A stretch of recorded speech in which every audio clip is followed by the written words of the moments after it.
Holy sex versus casual sex, an inspirational dating guide that may help save your relationship. I'm going to begin today reading at page 85. Biblical sex and love. The Bible clearly tells us sex is for procreation. It was awesome to read about how much men in the Bible loved their mate and the children conceived during these relationships. I felt something should take place before the procreation of a new life. I was captivated by the exciting story of how Jacob worked to marry Rachel, the woman of his dreams. I marveled at how much Isaac loved Rebekah. I was impressed at the romance between Ruth and Boaz. The more I read my Bible at the age of 12, the more I longed to find this kind of love. When the children were conceived, I felt love generating between these two people. I did not feel an empty vibe. As I thought about each biblical couple as a young girl, I wondered if they were old enough or young enough in relation to our age today with raging hormones. What I do know is that God was in the plan to cause such a beautiful union of these people. The product of their love was beautiful, a child whom they cherished and adored. That was how I came to know the kind of love I was seeking and could not settle for nothing less when I grew up.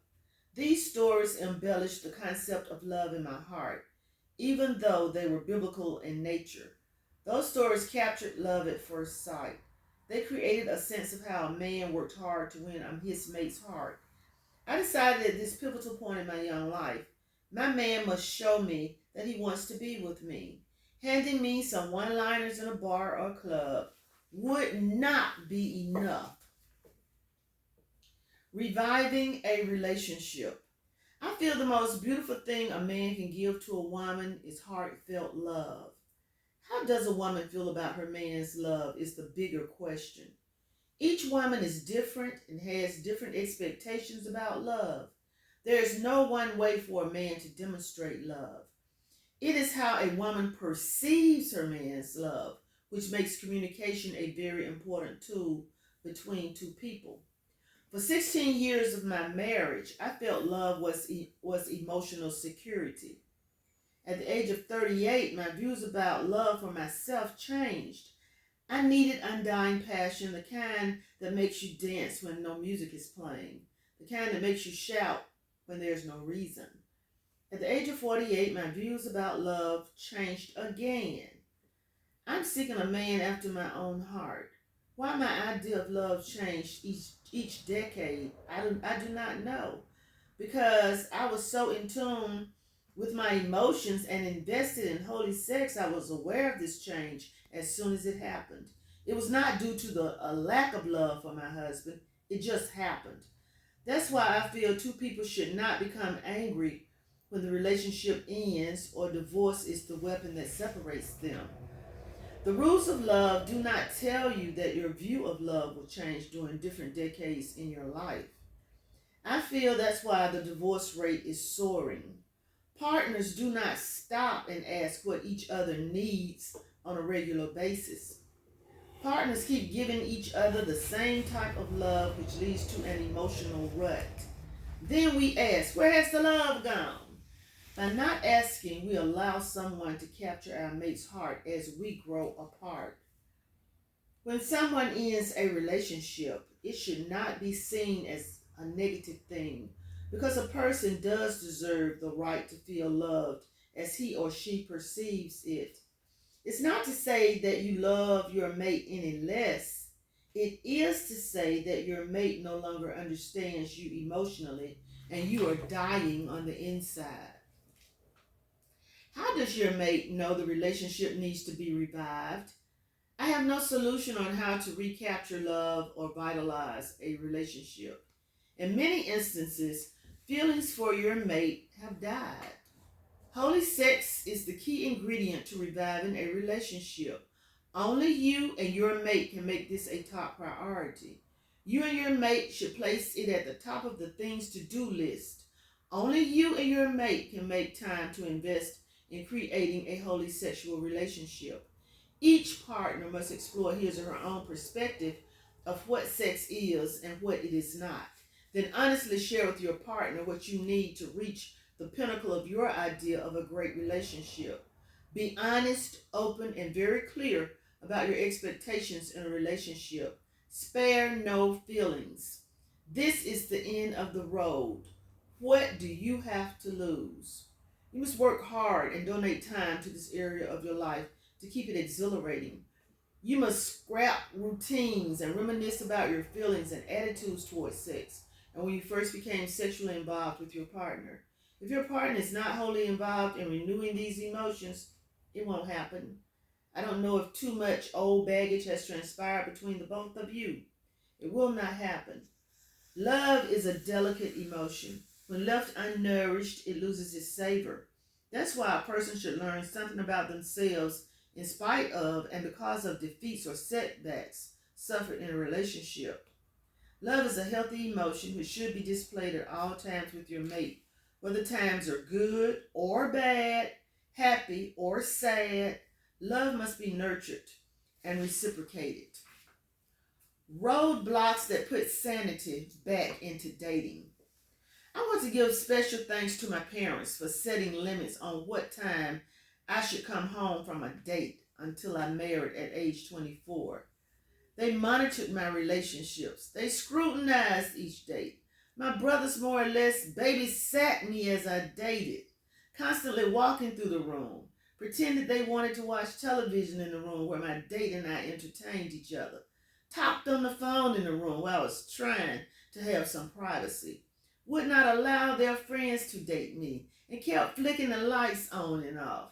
This put a screeching halt on demonstrative feelings I wanted to share with my date because they kept trampling through the room. My mother and father would interrupt all my dates. My father would cut the same hedge in front of the window where my date and I sat for hours on end. These gestures irritated me to death, and I wanted their heads served on a silver platter for this ridiculous behavior.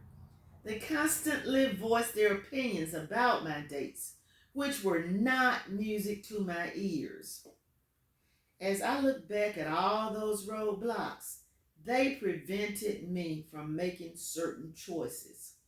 All these things taught me acceptable and unacceptable sexual behaviors because their opinions did matter.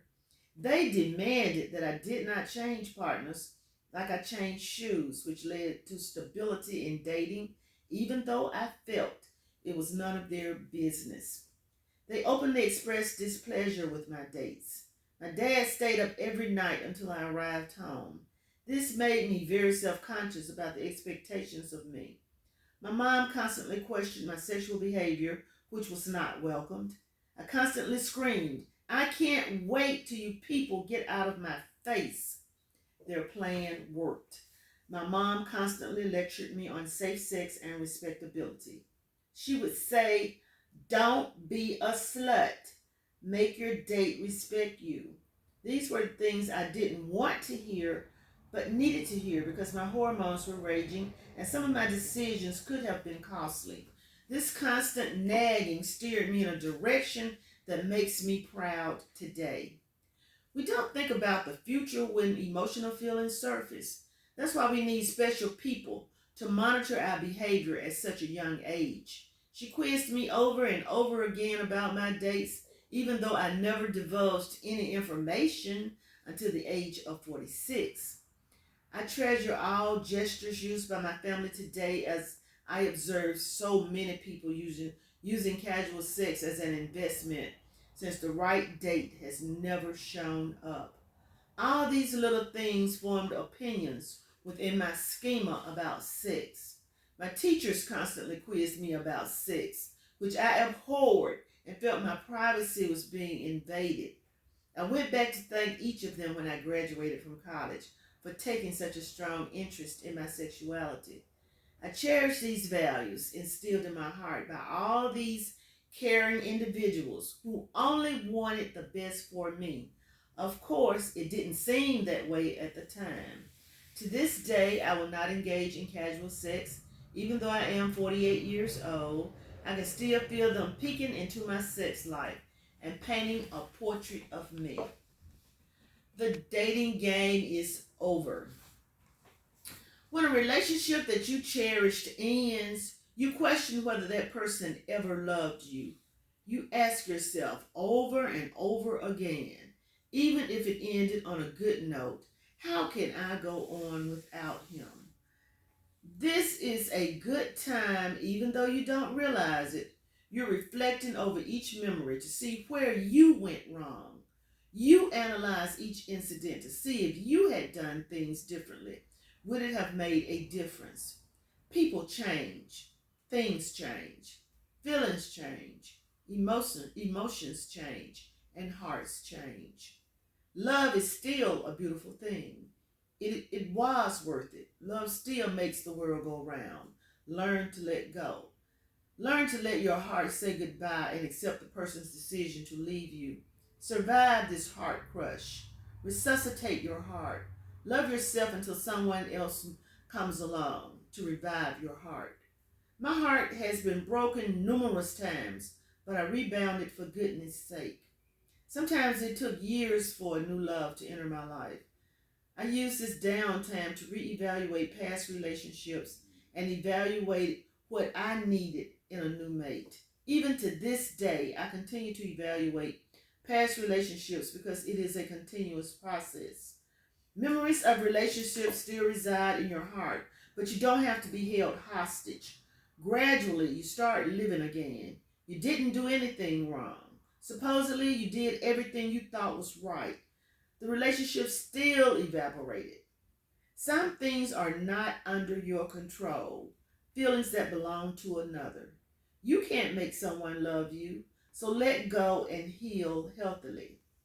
That person's body language and emotions has told you to move on. Yes, you are supposed to go on. You owe it to yourself. Make the best out of a bad situation. Go on, go on, go on. And grab the gusto while you're at it. It's okay to fall in love and out of love with someone.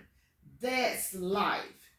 No one has to warn you that a relationship is over. It's nice if they do, but they're not required to. When you break up with someone, you do the right thing and let them know it's over. Everyone does not reciprocate this etiquette. It's hard to go on. It hurts. Propel yourself forward, minute by minute, hour by hour, day by day, and month by month. God's special delivery from dates gone bad. This missing girl's life openly brought attention to dates gone bad. As I sat conversing with her, trying to reason why her spirit would visit a total stranger, it dawned on me. We did have a connection, a date gone bad. As I sat weeping, my tears dried up as this was revealed to me. The mystery was quite clear. I should tell the story about when a young lady goes on a date with a stranger. She has no idea of what is being planned in a moment of innocence. Know that God is with us even unto the end. I feel another sense of kinship to the missing girl. She was getting ready to attend the University of Alabama in Tuscaloosa, and this tragedy happened to her before she arrived. This tragedy happened to me after I arrived on the campus of the University of Alabama in Tuscaloosa. How ironic. She, just like me, had graduated from high school and was entering the second phase of her life. When a good date goes bad, what should we interpret from it to regain our faith in dating? Rape during a date gone bad leaves you with horrible memories, never to date again. Stalking from a date gone bad makes you fear intimacy. Verbal abuse from a date gone bad makes you fear rejection. One lousy act committed against you can cost you your sanity. Do not let a bad date frighten you from dating, even if you have to start double dating. I feel that God gives us the tools that are needed to equip us for life and make us rethink our decisions, especially dating rules. Your person is violated, not your spirit. You shower and shower trying to wash the horror away until God steps in and walks you into the realm of spiritual freedom. People say things like, you shouldn't wear this or that to provoke those kinds of responses. Guess what? Nothing gives a rapist or a stalker the right to snatch sanity away from an individual.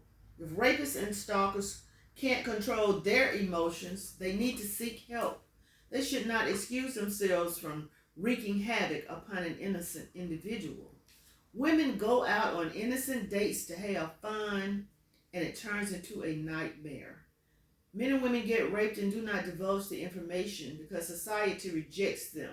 So they live in silence and never heal emotionally to have a happy life and enjoy the blessings God has for them. I think we are too trusting. I had the luxury of being in a soulmate relationship before this violence occurred. I think that is why my life was not shattered completely. I thank God for bringing me home safe and sound after each date. Being so young, I really didn't know how to deal with these feelings. So I buried them deep within and shut the door, never to remember them again. I prayed daily to God to come and make me whole again. I wept for the little girl who was lost inside of me, who never shared the pain or grief of the crime with anyone, because she was buried within alive. When God healed me, I vowed never to reveal this secret. The missing girl petitioned me to tell my story.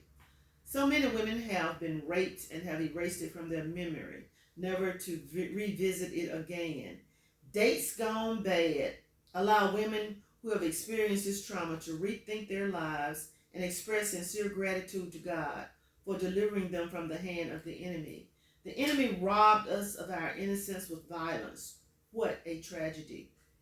You never know what's inside one's head when you date them. You never know if it will be your last time seeing your friends and loved ones. I made it back with my life intact, but emotionally damaged because a part of my world was shattered but fixable. I always hung out with guys, my father, uncles, brothers, and their friends. I was comfortable around men. When this happened, it rocked my world, but did not change it. I evolved into a whole person. I was still able to love, fall in love, and was happy and joyous this had not been stolen from me.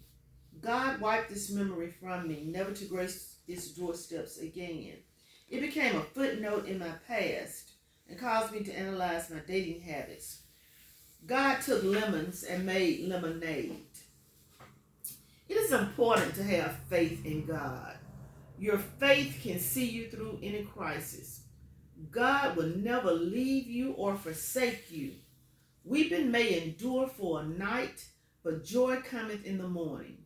We do not know how long the night will last, 6 months or 6 decades. We do not know which morning